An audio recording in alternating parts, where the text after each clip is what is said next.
მოგესალმებით, ეთერშია სტასოტევის საინფორმაციო გამოშვება დღის მთავარ სიახლეებს მარია მელიევა გაგაცნობთ. საქართველოს პრემიერ-მინისტრი ირაკლი კობახიძე დავოსის ეკონომიკურ ფორუმს არ დაესწრება. აღნიშნული ინფორმაცია ინტერპრეს ნიუს მთავრობის ადმინისტრაციაში დაუდასტურეს. მათივე განმარტებით ირაკლი კობახიძე შესაბამისი მიწვევა არ მეუღია. დავოსის 2026 წლის ეკონომიკური ფორუმი 19-23 იანვარს გაიმართება. შეგახსენებთ, რომ საქართველოს დელეგაცია არც შარშან მონაწილეობდა დავოსის ეკონომიკურ ფორუმში. საქართველოს საგარეო საქმეთა მინისტრის მოადგილე ლაშა დარასელია ამერიკული მხარის ინიციატივით საქართველოში ამერიკის შეერთებული შტატების ელჩის მოვალეობის შემსრულებელ ალან პარსელს შეხვდა. ამის შესახებ ინფორმაცია საქართველოს საგარეო საქმეთა სამინისტრო ავრცელებს. შეხვედრისას ამერიკულმა მხარემ მინისტრის მოადგილეს მიაწოდა დეტალური ინფორმაცია სახელმწიფო დეპარტამენტის გადაწყვეტილების შესახებ, რომელიც ეხება კონკრეტული კატეგორიის ვიზების წარმოების დროებით შეჩერების საკითხს. კერძოდ, ელჩის მოვალეობის შემსრულებელმა განმარტა, რომ მსოფლიოს 60-ზე მეტი ქვეყნის, მათ შორის საქართველოს მოქალაქეებისთვის სავიზო საქმის წარმოების შეჩერება ეხება მხოლოდ საიმიგრაციო ტიპის ვიზებს. აღსანიშნავია, რომ აღნიშნული არ ვრცელდება ვიზებზე, რომელიც სხვა მიზნებისთვის გაიცემა. შეხვედრის ფარგლებში ასევე განხილულ იქნა როგორც ორმხრივი და მრავალმხრივი საკითხები, ისე რეგიონში მიმდინარე მოვლენები. ნათქვამია ინფორმაციაში. საქართველო არის ევროპაში ლიდერი ეკონომიკური ზრდის თვალსაზრისით. ამის შესახებ საქართველოს პრემიერ-მინისტრმა ირაკლი კობახიძემ თბილისის საერთაშორისო აეროპორტის გაფართოების პროექტის პრეზენტაციაზე სიტყვით გამოსვლისას განაცხადა. პრემიერმა ხაზი გაუსვა, რომ საქართველოს აქვს ყველაზე მაღალი მაჩვენებელი გასული 5 წლის განმავლობაში. 5 წლის მანძილზე ჩვენმა საშუალო ეკონომიკურმა ზრდამ შეადგინა 9.3% და ჩვენი ნომინალური ეკონომიკა 16 მილიარდი დოლარიდან გაიზარდა 37 მილიარდ დოლარამდე. რა თქმა უნდა, განვითარების ეს ტემპი იძლევა იმის საშუალებას, რომ კიდევ უფრო მეტად და აქტიურად ვიზრუნოთ ქვეყანაში ტურიზმისა და ავიაციის განვითარებაზე. დღევანდელი დღეც არის ამის მაგალითი. დღევანდელი დღე გვაძლევს იმის რწმენას, რომ ჩვენი განვითარების ტემპები კიდევ უფრო დაჩქარდება მომავალში. მადლობა ყველას ჩვენს უცხოელ პარტნიორებს, ეკონომიკის სამინისტროს, ყველას, ვინც ამ ხელშეკრულების მომზადებაში მიიღო მონაწილეობა. წარმატებები მინდა გისურვოთ, განაცხადა მთავრობის მეთაურმა.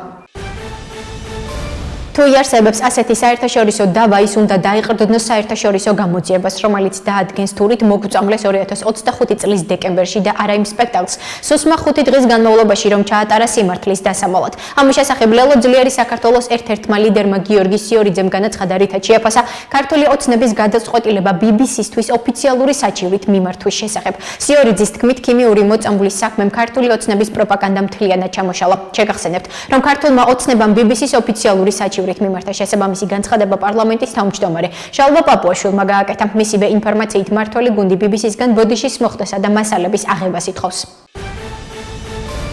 როდესაც რეგიონში ასეთი პროცესებია, კიდევ ერთხელ უნდა დავფიქრდეთ, სად ვართ, რომელ და როგორ რეგიონში ვართ. ჩვენს რეგიონში ნებისმიერი ტურბულენტობა, რა თქმა უნდა, ჩვენი ქვეყნისთვის რისკის შემცველია. აღნიშნული განცხადება პარლამენტის თავმჯდომარე შალვა პაპუაშვილმა ირანში მიმდინარე პროცესებზე დასმული შეკითხვის პასუხად გააკეთა. მისი თქმით, ყველაფერს ემატება ის, რომ საერთაშორისო წესრიგი მოიშალა და საერთაშორისო სამართლის ცნება არის წყალშემდგარი. ინსტრუმენტები, რომელზეც ჩვენნაირი მცირე ქვეყნები თავის მთავარ ინტერესებს აფუძნებენ, რაც არის ჩვენი ძალა, იარაღი და ფარი, არის საერთაშორისო სამართალი, რომელიც მორღვეულია. როცა საერთაშორისო წესრიგი მორღვეულია და რეგიონში მსგავსი პროცესები ხდება, ჩვენი მთავარი არსი არის ის, რომ ამ ქარიშხალში მშვიდად გავიაროთ და ქვეყანა არ დავაზიანოთ, განაცხადა შალვა პაპუაშვილმა. ჩვენ ამასთან დაკავშირებით რაიმე კრიტიკული მიდგომა არ გვაქვს. ჩვენ პირიქით ჩვენი მოქალაქეები გვჭირდება საქართველოში. გვინდა საქართველოს მოქალაქეებმა იზრუნონ და ჩართულები იყვნენ საქართველოს გაძლიერებასა და აღმშენებლობაში და არა სხვა ქვეყნების აღმშენებლობაში. ასე ეხმაურება საქართველოს პარლამენტის თავმჯდომარე. შალვა პაპუაშვილი ამერიკის შეერთებული შტატების მხრიდან 75 ქვეყნის, მათ შორის საქართველოს მოქალაქეებისთვის საიმიგრაციო ვიზების გაცემის დროებით შეჩერებას. მისივე თქმით, აღნიშნული გადაწყვეტილება არის ნებისმიერი ქვეყნის შიდა პოლიტიკური დღის წესრიგის ნაწილი თუ რა საიმიგრაციო პოლიტიკა აქვთ მათ.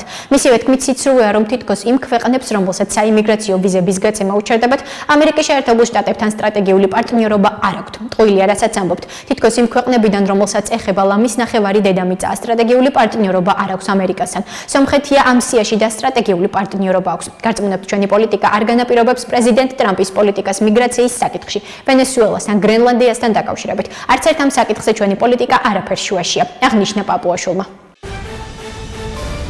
სამართალდამცველებმა ჯანმრთელობის განზრახ, მძიმე დაზიანებისა და არასრულწლოვნის მიმართ ჩადენილი ძალადობის ბრალდებით ორი პირი დააკავეს. შინაგან საქმეთა სამინისტროს ინფორმაციით, გამოძიება საქართველოს სისხლის სამართლის კოდექსის 117 და 126 პირველი პრიმა მუხლებით მიმდინარეობს, რაც 7 წლამდე ვადით თავისუფლების აღკვეთას ითვალისწინებს. გამოძიებით დადგინდა, რომ ბრალდებულმა დ.თ.მ ურთიერთშელაპარაკების ნიადაგზე ცივი იარაღის გამოყენებით 1985 წელს დაბადებული დ.ფ. დაჭრა და შემთხვევის ადგილიდან მიიმალა. რაც შეეხება ბრალდებულ ნ.გ.-ს. მან აღნიშნული დაპირისპირების დროს ფიზიკურად იძალა და 2010 წელს დაბადებულ არასრულწლოვანზე. სამართალდამცველებმა საქმეზე ჩატარებული ოპერატიული ღონისძიებებისა და საგამოძიებო მოქმედებების შედეგად ბრალდებულები დანაშაულის ჩადენიდან მალევე ცხელ კვალზე დააკავეს. ნათქვამია ინფორმაციაში. ახალგაზრდა მასწავლებელ გიგა ავალიანის მკვლელობის საქმეზე დაკავებული 4 არასრულწლოვანიდან 2-ს ბრალდება დაუმძიმდა. აღნიშნული შესახებ ინფორმაციას რადიო თავისუფლება ავრცელებს და წერს, რომ საქმე ეხება დ.ჩ.-სა და ა.ნ.-ს, რომელთაც პროკურატურა თავდაპირველად დანაშაულის შეუტყობინებლობას ედავებოდა. მათი ცნობით დ.ჩ.-ს ახლა გამოძიება ედავება ჯანმრთელობის განზრახ, მძიმე დაზიანებას ჯგუფურად განსაკუთრებული სისასტიკით. ამასთან გამოცემა წერს, რომ თუ ა.ნ.-ს აქამდე პროკურატურა მძიმე დანაშაულის შეუტყობინებლობას ედავებოდა, ახლა განსაკუთრებით მძიმე დანაშაულის შეუტყობინებლობისთვის წაუყენეს ბრალი, რაც უფრო მძიმე მუხლია და ისჯება თავისუფლებით აღკვეთით ვადით 3-დან 7 წლამდე. მარჯანიშვილზე მომხდარი მკვლელობის ფაქტზე დაკავებული ამირან დარჯანიას ადვოკატ თამარ გაგუას განცხადებით მისი დაცვის ქვეშ მყოფი სავარაუდო დანაშაულთან დაკავშირებით საუბარს თავს არიდებს და კითხვა-პასუხის რეჟიმშიც მინიმალურად მონაწილეობს. აღნიშნული შესახებ ინტერპრეს ნიუს ადვოკატმა განუცხადა. მისივე თქმით, დარჯანია არ უარყოფს, რომ გარდაცვლილ გოგოს იცნობდა. ისინი მეზობლები იყვნენ და ბავშვობიდან ერთად იზრდებოდნენ, თუმცა უშუალოდ მკვლელობის ფაქტს გამორიცხავს და აცხადებს, რომ ის არ არის მკვდარი. ინფორმაციისთვის 14 იანვარს თბილისში მარჯანიშვილზე მომხდარი მკვლელობის შინაგან საქმეთა სამინისტრომ ერთი პირი დააკავა. უწყების ცნობით დაკავებული 1991 წელს დაბადებული პირია. ბრალდებულმა მიმდინარე წლის 14 იანვარს თბილისში ბასრის საგნის გამოყენებით სასიკვდილო დაზიანებები მიაყენა 1987 წელს დაბადებულ მ.თ.-ს და შემთხვევის ადგილიდან მიიმალა. გამოძიება სისხლის სამართლის კოდექსის 108 მუხლით მიმდინარეობს, რაც 15 წლამდე ვადით თავისუფლების აღკვეთას გულისხმობს. ნათქვამია შინაგან საქმეთა სამინისტროს მიერ გავრცელებულ ინფორმაციაში.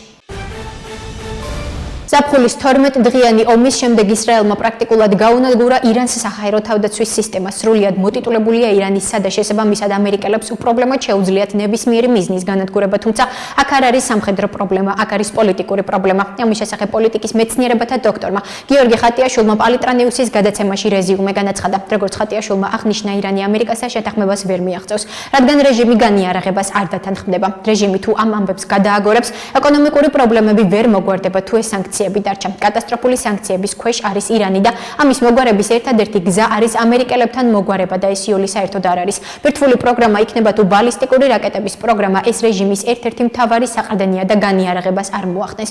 ურჩევნია, რომ იყოს სიღარიბე და ჰქონდეთ ეს ბალისტიკური რაკეტების პროგრამა. შესაბამისად დიდი ცვლილებებს მე ვერ ვხედავ, იმიტომ რომ რასაც ამერიკელები ეკონომიკური შემსუბუქების სანაცვლოდ თხოვენ, ირანი ამაზე ვერ წავა, რადგან ეს იქნება რეჟიმის განიარაღება. განაცხადა ხატიაშვილმა. ახლა კი გაგაცნობთ უცხოეთის სიახლეებს. უკრაინელი დეპუტატი და პარტია ბატკივშინას ლიდერი იულია ტიმოშენკო უმაღლეს ანტიკორუფციულ სასამართლოში სხდომას ესწრება, სადაც მის წინააღმდეგ აღკვეთის ღონისძიების ზომაზე იმსჯელობენ. სასამართლოს სხდომაზე ტიმოშენკო მის წინააღმდეგ წაყენებულ ბრალდებებს პოლიტიკური საქმე უწოდა. მისი მტკიცებით უკრაინის ეროვნული ანტიკორუფციული ბიუროს მიერ გამოქვეყნებული ვიდეო, რომელშიც ის თანხების გადარიცხვას განიხილავს, სრულიად ფალსიფიცირებულია. ტიმოშენკომ პირობა დადო, რომ ამ სასამართლოში დამოუკიდებელი ექსპერტიზის მეშვეობით დაამტკიცებს. ჟურნალისტების შეკითხვაზე, ვინ იყო პარლამენტის მეორე წევრი, რომელიც გამოქვეყნებულ ჩანაწერებში მას ესაუბრება, ტიმოშენკომ უპასუხა, რომ ასეთი საუბარი არასდროს მომხდარა. კაიროში ირანის მუდმივი წარმომადგენლის მოადგილე ღოლამ ჰოსეინ დარზის განცხადებით ბრალდებები იმის შესახებ, რომ უსაფრთხოების ძალების წარმომადგენლებმა მომიტინგეები დახოცეს შეთხზული ნარატივებია, რომელსაც შეერთებული შტატები და მისი მოკავშირეები ავრცელებენ. ირანელმა დიპლომატმა გაეროს უშიშროების საბჭოს საგანგებო სხდომაზე განაცხადა, რომ ირანის უსაფრთხოების ძალები უპირისპირდებიან ისლამური სახელმწიფოს სტილის შეიარაღებულ ტერორისტულ და ძალადობრივ სეპარატისტულ დაჯგუფებებს, რომლებიც მისი თქმით დაფინანსებული და შეიარაღებული არიან უცხოელი აქტორების, მათ შორის ისრაელის მიერ. მისი მტკიცებით ზომები დროებითი და აუცილებელი იყო კიბერშეტევების წინააღმდეგ საბრძოლველად ეროვნული ინფრასტრუქტურის დასაცავად და ირანში მოქმედი ტერორისტული ქსელების კომუნიკაციის ჩაშლისთვის.